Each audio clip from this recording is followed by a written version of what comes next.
फकीरा आणि मांगवाड्यातील काही करत्या मांगांनी घर सोडलं आणि ते सह्याद्रीच्या गिरीकंदरात भटकू लागले। दरम्यान फकीराने संपूर्ण सह्याद्री पालथा घातला। आसपासच्या गावातील धनदांडग्यांचा तो कर्दनकाळ बनला। त्यानं आपला दरारा त्या भागात निर्माण केला। हाजरीच्या कायद्याला वैतागलेले कित्येक मांग फकीराला भेटून जाऊ लागले आणि त्याला सामील झाले। फकीरा घरच्यांच्या आठवणीने तळमळत होता। घर सोडून असं किती दिवस फिरावं लागणार या एकाच विचाराने तो बेचैन होत होता। पण तो हरला नव्हता। हाजरीच्या कायद्याला शरण जाऊन कुत्र्यासारखं जीणं जगण्यापेक्षा वाघाप्रमाणे लढायची तयारी त्याने केली होती।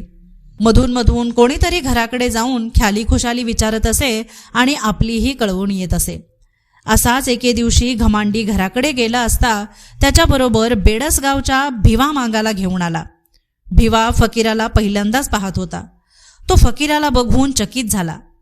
भिवाही अंगापिंडानं जबर होता। फकीरानं जे सरकार विरोधात दंड थोपटले होते त्यात त्याला जास्तीत जास्त माणसांची गरज होती। म्हणून फकीराने भिवाला आपल्यात सामील करून घेतले। बोलता बोलता एके दिवशी भिवाने बेडसगावमध्ये असलेल्या सरकारी खजिन्याचा विषय काढला आणि फकीराने ठरविलं की तो खजिना लुटायचा।